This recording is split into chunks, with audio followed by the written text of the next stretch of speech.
कहानी की शुरुआत होती है सैंटी नाम के एक आदमी से जो अपनी वैन में सो रहा था। अचानक उसकी आंख खुली तो बेगोना नाम की एक पुलिस वाली ने उसे वहां पर वैन पार्क करने से मना कर दिया। इसके बाद सैंटी काम के लिए भी देर से पहुंचा तो उसके बॉस रोमुलू ने उसे बची हुई तनख्वाह देकर काम से निकाल दिया और जाने से पहले सैंटी को जहाज के बाथरूम भी साफ करने पड़े।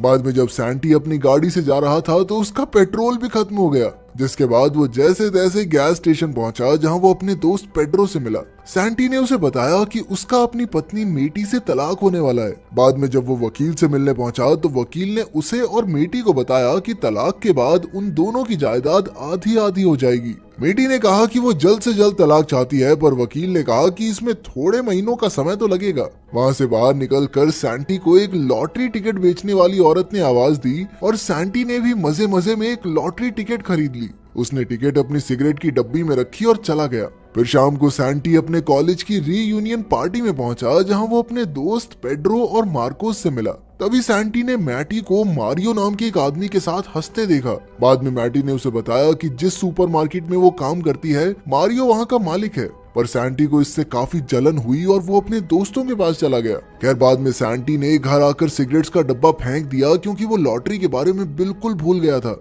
अगली सुबह सैंटी रेडियो सुनते हुए नहा रहा था कि उसने लॉटरी की खबर सुनी। अचानक उसे टिकट के बारे में याद आया और वो दौड़कर कचरे में सिगरेट का डब्बा ढूंढने लगा। आखिरकार टिकट मिल गई और सैंटी खुशी से झूम उठा क्योंकि वो लॉटरी जीत चुका था। सैंटी ने तुरंत मैटी को फोन किया मगर उसने फोन नहीं उठाया। अब सैंटी मैटी से मिलने गया पर वहां उसने अपनी पत्नी को मारियो के साथ गुलू गुलू करते हुए देखा, मगर असल में मैटी ने मारियो को चूमने से इनकार कर दिया था। इसके बाद सैंटी बैंक से अपनी जीत के 25 मिलियन यूरोस निकलवाने गया पर जल्द ही घबराकर बाहर आ गया। तभी बैंक मैनेजर डेमियन उसके पीछे आया पर सैंटी अपनी गाड़ी में निकल गया। अचानक सैंटी ने मुड़कर देखा कि डेमियन तो गाड़ी में ही था। डेमियन ने उसे अपनी जीती हुई रकम को सही ढंग से इस्तेमाल करने की सलाह दी। फिर लंच करते हुए डेमियन ने सैंटी से पूछा कि हाँ भाई घर पे सब कैसा चल रहा है। तो सैंटी ने उसे बताया कि भाई मेरा तो तलाक होने वाला है। इस पर डेमियन ने कहा कि तलाक के बाद उसे जीत की आधी रकम मैटी को देनी होगी, इसीलिए उसने सैंटी को मैटी से ये बात छुपाने को कहा। सैंटी अपनी पत्नी से ये बात बिल्कुल नहीं छुपाना चाहता था, मगर बाद में जब उसने मैटी को फिर से मारियो के साथ देखा तो उसे बहुत गुस्सा आ गया। तभी डेमियन वहां आया और आखिरकार सैंटी सबसे ये बात छुपाने के लिए राजी हो गया। कुछ दिन बाद सैंटी मारियो से मिलने गया क्योंकि मारियो ने उसे नौकरी का ऑफर दिया था। उनकी थोड़ी बहस हुई पर अंत में सैंटी को सामान भरने की नौकरी मिल गई। इसके बाद सैंटी ने लॉटरी के पैसों से बढ़िया कपड़े और चीजें खरीदी। फिर उसने घर आकर सारी चीजें छुपा दी और खुशी से नाचने लगा। लेकिन तभी अचानक उसकी पत्नी घर वापस आ गई तो सैंटी ने अपने नए कपड़े और घड़ी छुपाने की कोशिश की, मगर मैटी को शक हो गया कि कुछ तो गड़बड़ जरूर है। खैर शाम को सैंटी जब एक 5 स्टार होटल में खाना खाने गया तो उसे वहां क्रिस्टीना नाम की एक सुंदर लड़की दिखाई दी और फिर वो दोनों ही एक दूसरे को देखकर मुस्कुराए। अगली सुबह जब सैंटी की आंख खुली तो वो काम के लिए लेट हो गया था। अब वो जैसे तैसे सुपरमार्केट पहुंचा और उसने अपनी साथी तानिया से माफी मांगी। बाद में मैटी ने उससे पूछा कि वो कल रात कहाँ था। तभी मारियो ने वहां आकर सैंटी को डांटा पर मैटी ने बात संभाल ली। अगले दिन सैंटी अरिट्स नाम के एक सर्फर से मिला क्योंकि अब वो भी सर्फिंग सीखना चाहता था। अगले कुछ दिन तक सैंटी ने समुद्र में प्रैक्टिस की और काफी कुछ सीखा। एक दिन रात को सैंटी को पेड्रो और मार्कोस का फोन आया तो सैंटी ने उन्हें सर्फिंग सीखने के बारे में बताया, पर उन्हें लगा कि सैंटी तो डिप्रेशन में आकर ऐसी बहकी बहकी बातें कर रहा है क्योंकि सर्फिंग सीखना अमीरों का शौक है। उन्होंने सैंटी को मिलने बुलाया पर सैंटी ने मना कर दिया, जिससे उन्हें काफी हैरानी हुई। खैर अगले दिन सैंटी डेमियन के साथ रोमुलू की शिप खरीदने पहुंचा। रोमुलू को तो यकीन ही नहीं हुआ कि जिस आदमी को मैंने कुछ दिन पहले काम से निकाला था वो ही मेरी शिप खरीद रहा है। खैर बदला लेने के लिए सैंटी ने वो शिप खरीद ली और रोमुलू से ही बाथरूम साफ करवाए। बाद में डेमियन और सैंटी आगे और चीजें खरीदने की तैयारी कर रहे थे कि अचानक उन्हें सामने से पेड्रो और मार्कोस आते दिखाई दिए। उन्हें सैंटी के नए कपड़े देखकर बड़ी हैरानी हुई, पर सैंटी ने झूठ कह दिया कि ये कपड़े तो उसकी नई नौकरी के लिए हैं। खैर फिर पेड्रो और मार्कोस ने उसे कहा कि आजकल वो उन्हें नजरअंदाज करने लगा है और वो वहां से नाराज होकर चले भी गए। इधर सैंटी और डेमियन बढ़िया खाना खाकर सैंटी के घर पहुंचे। जब सैंटी अंदर गया तो उसने देखा कि मैटी के माता पिता लॉरा और मिगेल डिनर के लिए आए हुए थे। सैंटी उनके साथ डिनर टेबल पर बैठ तो गया लेकिन खाना खाने में बहुत मुश्किल हो रही थी। लेकिन जल्द ही ज्यादा खाने की वजह से उसका पेट खराब हो गया और वो बाथरूम में भागा। तब लॉरा ने मैटी से उसकी शादीशुदा जिंदगी के बारे में पूछा तो मैटी ने झूठ कह दिया कि सब कुछ बढ़िया है। फिर जब सैंटी वापस आया तो मिगेल ने सैंटी की महंगी घड़ी देखी। सैंटी ने झूठ कह दिया कि ये नकली है, ये बहुत सस्ती है। तो मिगेल कहने लगा कि बेटा लग तो बढ़िया रही है, मेरे लिए भी ले आइयो एक। तभी अचानक सैंटी का फोन बजने लगा पर उसने फोन उठाया ही नहीं। जब मैटी ने उसे फोन उठाने को कहा तो सैंटी ने हड़बड़ाकर मैटी के माँ बाप को बता दिया कि वो दोनों तलाक ले रहे हैं। बाद में जब सैंटी वहाँ से वापस जा रहा था तो उसने अपने दोस्तों पेड्रो और मार्कोस को सस्ते बार में शराब पीते देखा। खैर जब वो होटल में बैठकर अपने महंगे महंगे गैजेट्स के साथ खेल रहा था तो उसे काफी अकेलापन महसूस हुआ। उसके पास इतने पैसे थे लेकिन खुशियां बांटने वाला कोई नहीं था। तब सैंटी ने डेमियन को फोन किया और उसे एक खुफिया प्लान के बारे में बताया। अगले दिन पेड्रो गैस स्टेशन पर था तो एक सुंदर महिला ने आकर उसकी खूबसूरती की तारीफ की। बाद में पेड्रो ने मार्कोस को बताया कि उसे मॉडलिंग का ऑफर मिला है। तभी सैंटी वहां आया और जाकर अकेला बैठ गया, पर फिर मार्कोस और पेड्रो ने उसे बुला लिया। उन्होंने सैंटी को पेड्रो की मॉडलिंग के बारे में भी बताया, पर सैंटी को उतनी हैरानी नहीं हुई। फिर बाद में मार्कोस अपने घर पहुंचा जहां वो अपने 2 छोटे छोटे बच्चों को अकेला ही संभाल रहा था।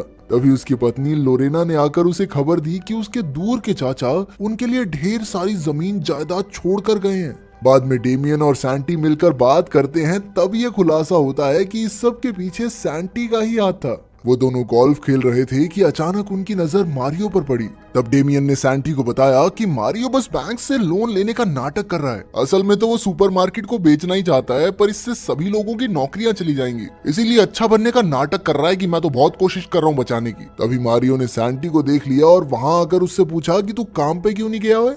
उधर सुपरमार्केट में तानिया ने मैटी से पूछा कि क्या सच में सुपरमार्केट बंद होने वाला है, पर मैटी ने कहा कि ये सब अफवाहें हैं। तब सैंटी ने मैटी को बताने की कोशिश की कि मारियो सच में सुपरमार्केट को बेचने वाला है, लेकिन तभी मारियो ने वहां आकर मैटी को बताया कि उसने सैंटी को आज गोल्फ खेलते देखा। इससे मैटी सैंटी पर गुस्सा हो गई कि वो घर में तो 2 रुपए भी नहीं देता और बाहर गोल्फ खेल रहा है। वाह, नवाबों वाले शौक है। जैसे ही सैंटी सुपरमार्केट से निकला तो मार्कोस और पेड्रो एक चमचमाती सुपर कार में आ पहुंचे। उन्होंने सैंटी को साथ लिया और मजे से ड्राइव पर निकल गए। ये देखकर सैंटी को अच्छा नहीं लगा, क्योंकि मार्कोस अपने परिवार की जरूरत पूरी करने की बजाय इन चीजों पर पैसे उड़ा रहा था। लेकिन फिर मार्कोस ने कहा कि तेरे बाप ने दिए क्या मुझे पैसे, मेरी मर्जी, मेरे पैसे, जो मर्जी करूंगा। आखिरकार सैंटी ने उन्हें बता दिया कि असल में ये गाड़ी उसी के पैसों से आई है, मगर उन दोनों ने उस पर यकीन ही नहीं किया। तभी अचानक मार्कोस से गाड़ी कंट्रोल नहीं हुई और वो सीधा पहाड़ी से नीचे जा गिरे। इसी दौरान सैंटी ने चिल्लाकर अपनी लॉटरी का सीक्रेट सबको बता दिया।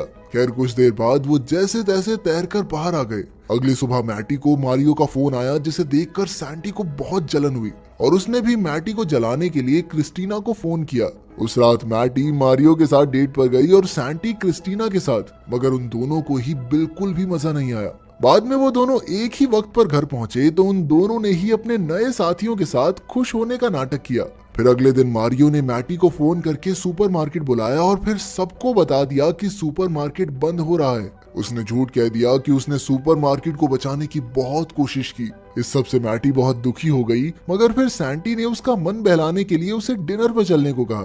जब मैटी घर पर वापस आई तो सैंटी ने सारा घर चकाचक साफ कर दिया और साथ ही उसने मैटी का पसंदीदा खाना भी तैयार रखा था। फिर बातें करते हुए सैंटी ने कहा कि उसे यकीन नहीं हो रहा कि वो दोनों तलाक ले रहे हैं। ये सुनकर मैटी को भी एहसास हुआ कि उन दोनों से ही गलतियां हुई हैं। उन्होंने एक दूसरे से माफी मांगी और आखिरकार एक दूसरे को चूम लिया। इसके बाद सैंटी ने खुशी खुशी मैटी को लॉटरी के बारे में बताया तो मैटी को उस पर विश्वास ही नहीं हुआ। उसे लगा कि सैंटी मजाक कर रहा है, इसीलिए वो गुस्से में बाहर चली आई। पर तभी सैंटी ने उसे शेड में ले जाकर वो सभी महंगी चीजें दिखाई जो उसने खरीदी थी। तब मैटी ने उससे पूछा कि उसने ये बात अब तक छुपाई क्यों, पर सैंटी ने जैसे तैसे बात घुमाकर उसे मना लिया। इसके बाद सैंटी और मार्कोस पेड्रो का मॉडलिंग शो देखने गए, पर लोगों ने पेड्रो को बिल्कुल भी पसंद नहीं किया।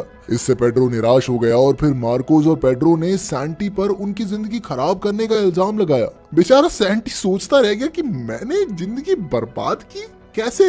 अगले दिन सैंटी ने डेमियन को फोन करके उसका हिसाब किताब चुकता किया और फिर कभी ना मिलने का वादा किया। उधर मैटी की सहेली लोरेन ने उसे सैंटी पर केस करने को कहा ताकि उसकी लॉटरी के आधे पैसे मैटी को मिल जाएं। मगर तभी मैटी ने देखा कि सैंटी ने तो आधे पैसे खुद ही उसके बैंक अकाउंट में भेज दिए थे। तभी उसके पास तलाक के कागजात आ गए, लेकिन मैटी को एहसास हुआ कि वो अब भी सैंटी से प्यार करती है। साथ ही उसे फोन आया कि सुपरमार्केट फिर से खुल रहा है। मैटी वहां पहुंची तो तानिया ने उसे बताया कि किसी ने पूरा सुपरमार्केट खरीद लिया है, जिसका मतलब अब उनकी नौकरी नहीं जाएगी। मैटी मारियो को ये खुशखबरी देने गई, पर तभी उसके सामने एक खुलासा हुआ कि मारियो ही ये स्टोर बेच रहा था।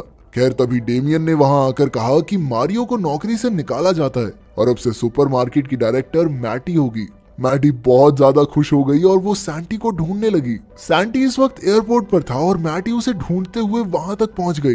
काफी देर ढूंढने के बाद आखिरकार उसे सैंटी मिला।